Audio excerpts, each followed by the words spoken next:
Alright, hey, hi, ho, and howdy everybody, my name is Shannon L, and welcome to the next little bit of Pokemon Ultra Sun and Ultra Moon news and information. There's not a ton right now, there's just a teeny-eensy bit, but there is more and more every time, and I love it. I was just checking out Twitter, and Cerebi notified me, specifically, that called me up, and told me, like, hey dude, have I got something for you? And by that I mean they just threw it on Twitter. And that was the newest promotional poster for Pokemon Ultra Sun and Ultra Moon. It's fucking dope. You're looking at it right now because I put it in the video. Editing for the win. Anyway, as you can see just by looking at it, it covers a couple things.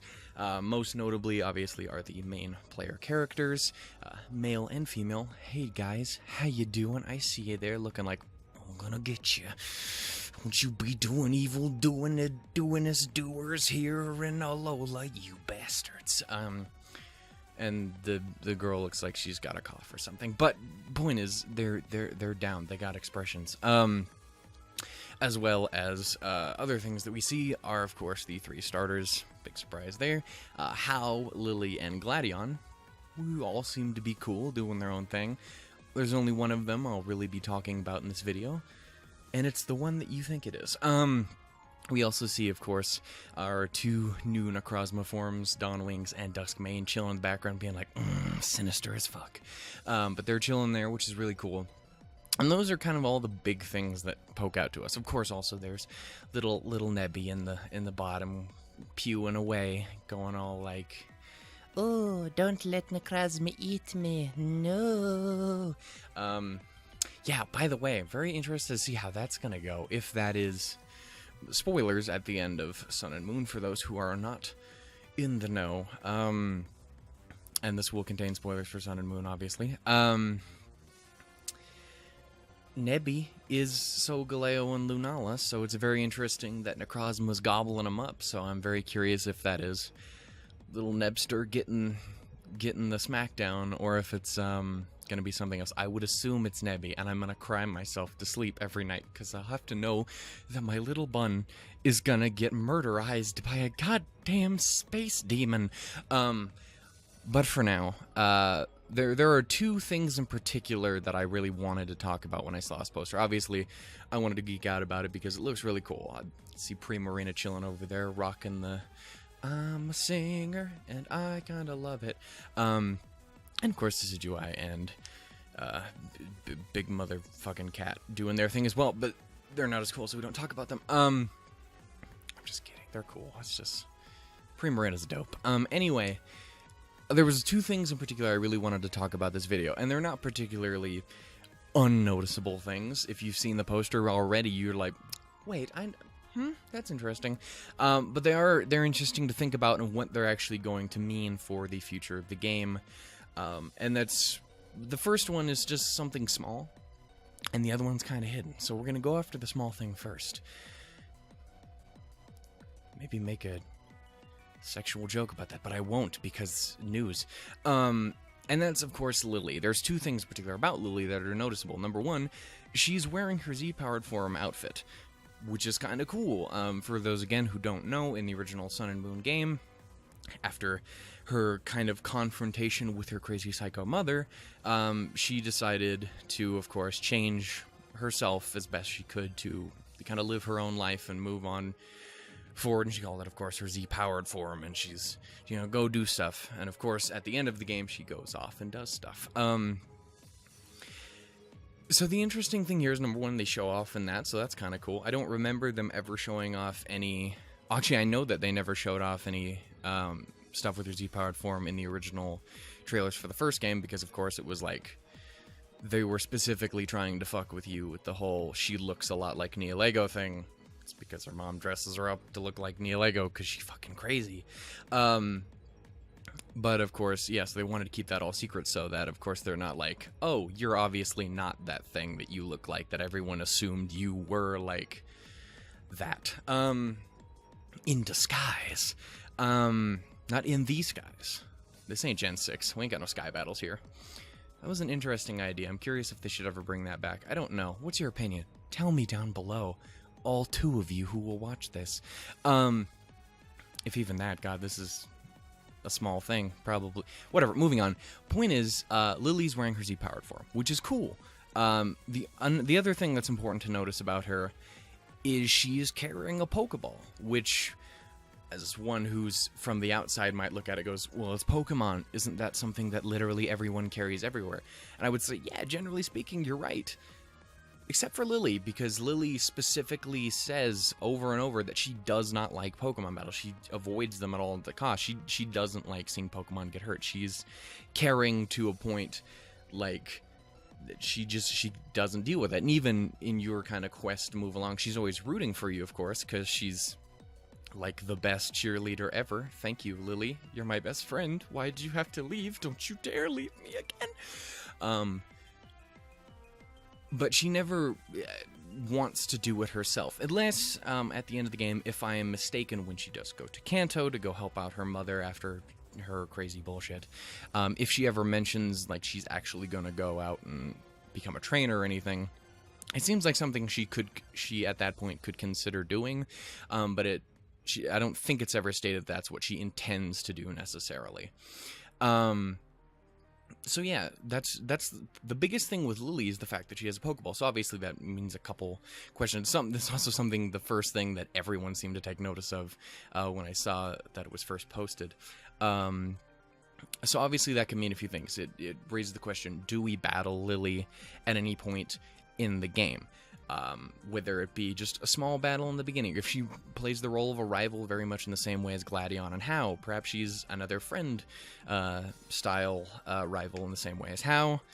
I don't know if she'd really be an enemy considering the whole, I don't know, just doesn't seem like her. But who knows, it's an alternate world. Who fucking knows? Or if it's going to be something like, say, hell, they could make her champion. I don't, like, do I expect that to happen? Hell no. But I'm saying it's a possibility. You never know what they could end up doing with that character, and I would love for them to do more, because she's probably my favorite character in any Pokemon game. She's just fucking dope. So I'm really happy that it looks like she might be able to get to do a little bit more, whatever more may be. Heck, it could be that you don't battle her at all, but more it is a just affirmation of her growth and continuation after, say, the game is over, when she originally left in Sun and Moon, which obviously there's been a lot of speculation over whether or not we're going to Kanto. Obviously there's one half of the group that, or one half of the fan base is like, dude, Surge's gym is in the game, or at least some place that looks absurdly similar to Surge's gym, especially since Ryuki's in it, and Ryuki's from another region. We don't know that he's from Kanto, of course, but or unless we do, and no one told me. But we do see Ryuki, who's not from Alola, so it could mean that we will see something like that. Could mean that we're going to Kanto, to a place like Surge's gym. Of course, in the clip of that, or in that same clip, that we do see that place, someone else is standing in where Surge would normally be standing, so it's very possible that that's not at all the case, or that they're just fucking with us, because that's what people like to do sometimes. Again, I just got done talking about how they were fucking with us with the whole Neo-Lego Lillie thing. I don't even know if that was one on purpose, but goddamn if they didn't do it. So it could be the possibility that, of course, and I should also say that the reason a lot of people don't think that is, of course, number one, not everyone wants to go back to Kanto, because we've already gone back to Kanto twice. It was from the remake of a game that had already come out, and there was a sequel to the original. Point is, we've been there like 3 goddamn times. 4, because there's we've been there so many times. But I still wouldn't turn it down if they did it again. I just wish we could go to other places too. I'm not gonna complain, I'm just, where's the love for everything else? We talked about this last time. But the thing about this that is interesting is because it could lend towards the possibility of going to, say, Kanto or another region, but probably Kanto. If we were going anywhere, I would assume it would be Kanto. They could fuck with us and say it was Johto, but who knows? So it could be a continuation of that, and could be more of us, instead of staying in Alola, hell, maybe we go with Lillie on her adventure to help her with her mom. Who knows? Like, you could do a lot of cool different things with it. Do I expect anything? Fuck no. But is there a possibility? Yeah. Anything's possible, man. Anything. Even flying. Try it now. Don't try it now, you madman. But what there is also, the other big important thing on this poster, which you've probably been noticing if you've been listening to me talk for 10 minutes out while looking at one fucking picture, and that is at the very top of the screen you can see, and I'm going to try and zoom in here for me so I can actually see this so I know what I'm doing. And my program's not going to let me because it's a douche. But what we do see is what very much looks like an evil team. I'm tired.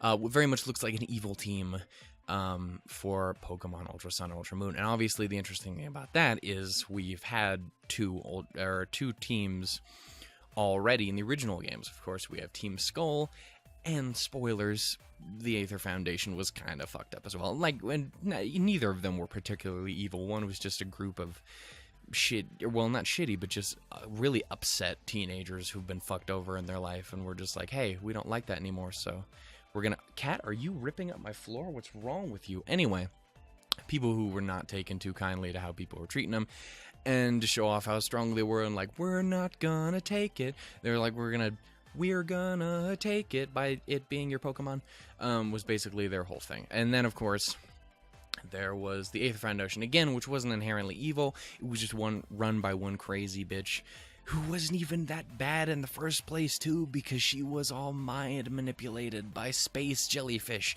which weren't even that bad because they were just terrified and didn't know what was going on. And there's no fucking real bad guys in that game. It occurs to me, there's no real bad guys in Sun and Moon. There's just a bunch of people who are just kind of misunderstood and went a little bit wrong in their own way. But for Ultra Sun and Moon, it does appear like there may be a new big bad group. Of course, we know Lucamine and all them are in the game. Again, unless they're fucking with us. Because in the previous trailer, which I talk about, which I didn't actually show because I didn't have the direct footage. My bad. My B. As in, like, you're my... Okay, anyway, point is, I didn't have that footage. But you do see, of course, Lucamine and How and the main character checking out, of course, the reveal of Neolego in the original game. Who knows if it goes down the exact same way, but it does look like it goes down the same way. So, assumedly, the Aether Foundation is still around. Gladion is still wearing his Team Skull outfit. Not that he had a new outfit anyway, it's just like that's the clothes that he wears. So... Assumedly, Team Skull and the Aether Foundation are still doing their whole thing. From what I understand, from what I remember in the Alola map, the Aether Foundation is still floating, or Aether Paradise is still floating in the middle of the islands. So everything does seem to be tip-top there. But the thing is, again, if you look up top, there's four individuals. There's at least three. There might be a fourth one hidden behind the tall one on the left. I can't be sure from here because my shit can't zoom in.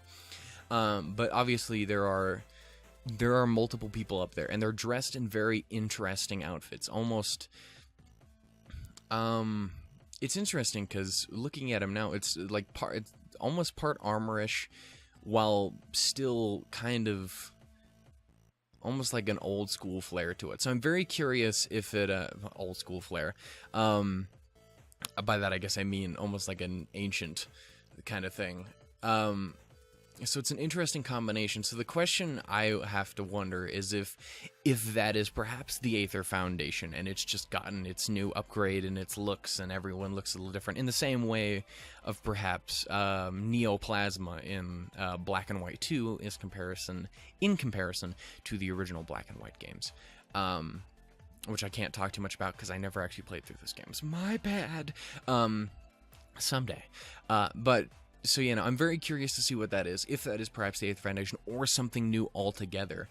It definitely doesn't look particularly familiar, but again, everything's grayed out, so we don't know color schemes or anything like that. So anyway, those were the two big things we wanted to talk about. Lillie, of course, and her potential as a trainer in the newest games. So I'm very curious to see how that goes. And of course, our new, I assume to be, of course, our new evil team. Again, there appears to be, I would assume, a guy on the left, or on the right, in his thing. He's got like a big hat or something. I can't tell if it's like an explorer's hat, or if it's like a helmet. Like, you know, like an old school safari hat, like, we're going on an adventure in the safari. Or if it's like, more like a helmet. It looks like he also has a giant-ass fucking collar on his jacket. I don't know what's going on, but I kind of love it. And of course, we have what appears to be an older lady, and either someone who's just really small, or maybe even a kid. I don't know what's going on, but I am color me intrigued. I'm very interested to see what this is, and I hope we're going to get new information on them in perhaps trailer coming soon, or even if we don't. How dope would that be? Like, I mean, it would make me sad because I want to see it now, but like, how dope would that be? You just show up in the game and these motherfuckers stroll up just like, who wants to guess who the bad guy is in the game now? So anyway, yep, so that was quickly just some of the information I wanted to go over. Lillie is a trainer, big thing. Hopefully they don't kill Nebby. Oh god. And of course, new evil team. So I would love to hear what you guys think about anything that I talked about here in this video. Feel free to talk about it at will, all two of you. And I will see you guys in the next video, whenever that is, and whatever it's about.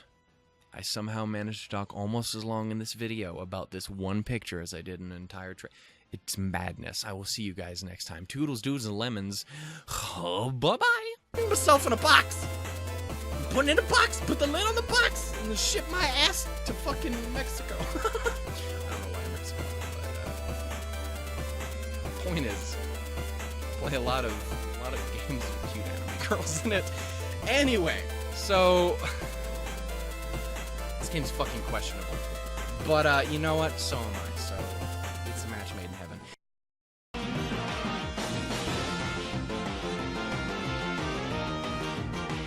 Oh, don't let Necrozma eat me. No.